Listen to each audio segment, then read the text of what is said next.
Estamos prestes a comemorar no dia 31 de outubro.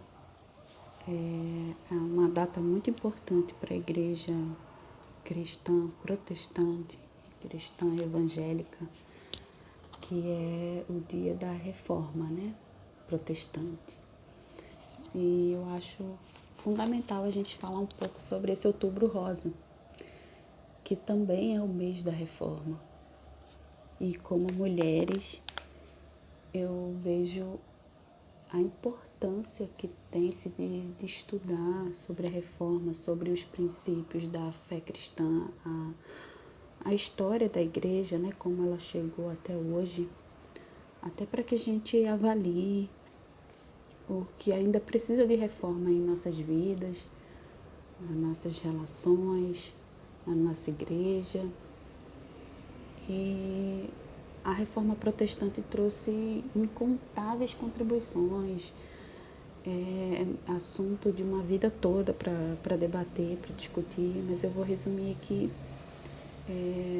o que nós temos mais de objetivo, que são as solas, né, as 5 solas que nos deixou de princípios. São 5 princípios fundamentais, né? Sola Scriptura, que é só a escritura, sola Christus, isso está em latim. Sola Gratia, sola Fide, sola Deo Gloria. Eu vou falar especificamente sobre um sola, que é somente a escritura.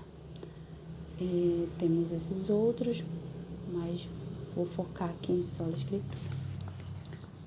Somente a escritura quer dizer que a Bíblia é a nossa regra única de fé e prática. E por que isso parece óbvio hoje, mas na época da Reforma não era.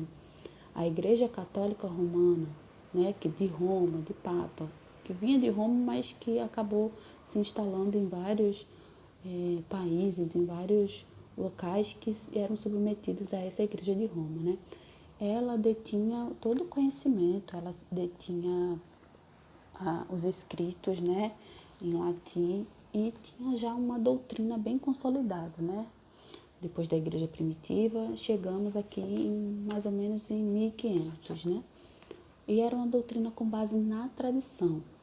E qual é o problema, né, desse contexto? Que uma doutrina com base na tradição, ela considera que a autoridade da Bíblia está sujeita à autoridade da igreja. Ou seja, a interpretação que a igreja católica tinha é que, como iluminados, detentores desse conhecimento, a autoridade que estava sobre a Bíblia recaía sobre seres humanos. E é tanto que se instalou essa figura aqui, o Papa. Então, acabou-se acreditando que essa pessoa iluminada, ela tinha o mesmo nível de autoridade da Bíblia.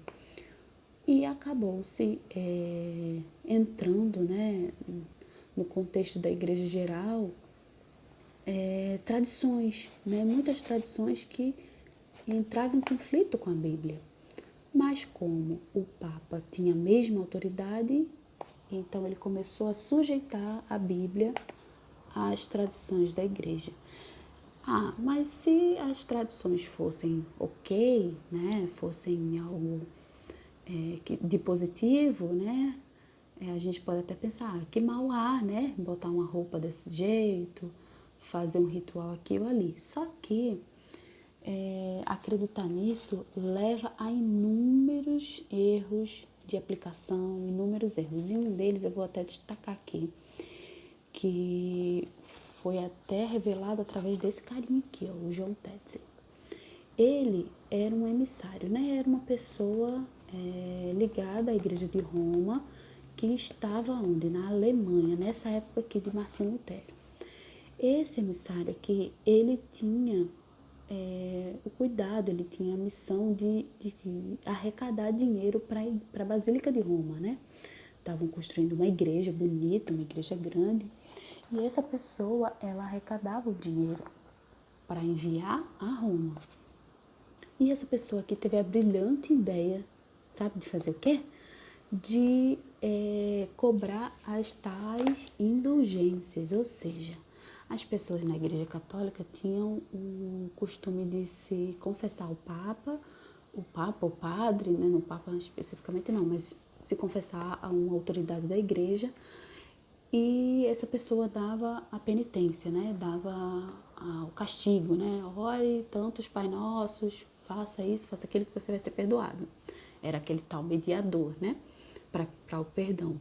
E essa pessoa aqui, o João Tetzel, ele teve a brilhante ideia de compensar essa penitência com oferta. Ou seja, você der uma oferta, você está perdoado. E isso com autorização do Papa, porque a autorização era para que arrecadasse o máximo de dinheiro possível para construir a Igreja de Roma. E aí se começou a oferta para compensar os pecados do povo. E é uma frase muito interessante dessa época, dessa pessoinha aqui, que teve a brilhante ideia de trocar o perdão por dinheiro. Ele falou o seguinte: cada vez que uma moeda cai no altar, uma alma salta do purgatório. Ou seja, as pessoas, além de compensarem o seu pecado, traziam ofertas à igreja para que aquele parente que foi possivelmente tinha uma má conduta, saísse do purgatório, né, fosse para o céu, ou até ele mesmo, né? Não, eu estou dando oferta e Deus está anotando tudo isso aqui porque eu vou ter um lugarzinho no céu. Então era esse cenário aqui que Martinho Lutero viveu, né? Martinho Lutero era quem, gente? Era um homem comum, medroso, era um homem que tinha medo da morte e que depois, né, de uma experiência de perigo, né, sobre um raio, ele fez um voto, né? Ele fez um voto que se ele sobrevivesse, ele iria se dedicar a Deus, né?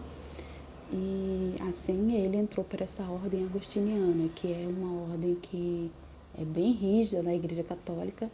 E esse homem começou a estudar, começou a se aprofundar nas escrituras, né? Só que esse homem vivia muito em sofrimento, né? Ele tinha esse medo da morte, medo da justiça de Deus. Então era um homem assim angustiado por seus pecados. E dois pontos aqui interessantes que Martinho Lutero tratou nas suas teses, né, que a gente vai falar um pouquinho, é sobre salvação, né? Salvação e autoridade, mas especificamente salvação, que era o que ele buscava a própria salvação.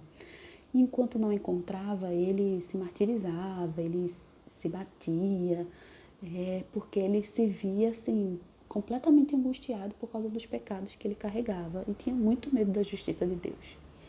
E esse monge aqui se formou e ele foi para essa cidade aqui na Alemanha. A tradução é Wittenberg, eu não sei falar bem, mas essa cidade da Alemanha, ele começou a dar aulas de teologia. E foi numa dessas aulas de teologia sobre o livro de Romanos, né, Romanos 1,17, que ele se deparou com essa frase: o justo viverá pela fé. E as escamas dos seus olhos se abriram, né? Foi aí que ele entendeu que a justiça de Deus era o que tornava o homem justo, né? É uma coisa linda, né? Enquanto ele dava aulas, tinha todo aquele conteúdo, mas a revelação do Espírito Santo, né, chegou até ele. E foi aí que começou tudo. Foi aí que ele estudou, ele começou a observar o contexto da Igreja Católica com outros olhos. Se essa afirmação é verdadeira, todas as outras são, né? E começou a olhar, né, o comportamento da Igreja na época e a compará-la com a Bíblia. E isso fez escrever 95 teses, né? Quando a gente fala muito sobre as teses que ele publicou na porta da igreja, né? Isso era um jeito de chamar as pessoas para o debate, né? Era uma forma, assim, de publicar na internet, né? Era uma forma de botar no Instagram: olha, vamos conversar sobre isso, que tem algumas coisas erradas, né? Sobre a nossa conduta diante da Bíblia. E aí que foi nessa data aqui que a gente comemora a reforma, né, 1518, né, a gente bota 31 de outubro, que ele publicou na porta da igreja as 95 teses. E essas teses, né, tratavam de várias coisas, né, sobre salvação e autoridade da Escritura. E uma das solas, né, que fala sobre a Bíblia como inerrante e infalível. Ou seja, tudo que está na Bíblia é infalível e inerrante. E a gente precisa usar esse argumento aqui para avaliar a nossa conduta.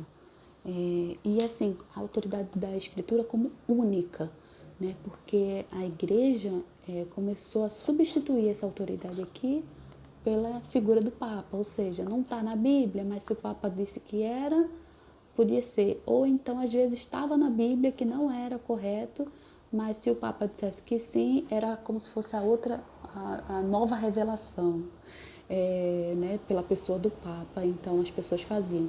E outra coisa, gente, que contribuiu muito para essa situação da igreja era que a Bíblia era em latim. Não, as pessoas não tinham acesso à Bíblia. As pessoas não conheciam o que estava na Bíblia. Então, muitas vezes, a figura do Papa, a autoridade do Papa, era muito fácil de ser exercida porque o conhecimento não estava nas mãos do povo. Então, esse foi o contexto da Reforma Protestante, né? Foi quando tudo começou. E, assim, isso tem um desdobramento inimaginável, né? Mexeu com o mundo inteiro. Mas eu só queria deixar porque foi a partir disso, a partir desse rompimento de Lutero com a Igreja Católica, que ele foi condenado, né, foi sujeito a perseguições e morte, e um amigo, né, o sequestrou para o seu castelo. E preso lá nesse castelo, muitas pessoas achando até que ele estava morto, ele começou a tradução da Bíblia para alemão, francês e inglês, ou seja, ele começou a tirar a Bíblia do latim e a chegar nas nossas mãos, na mão de pessoas, né, como nós hoje. E aí temos tantas versões de Bíblia disponível, e é isso que nos liberta, é isso que nos transforma, é isso que o Espírito Santo, né, faz com que as escamas dos nossos olhos se abram para a gente avaliar o nosso contexto, a nossa conduta, para que a gente viva somente pela Escritura.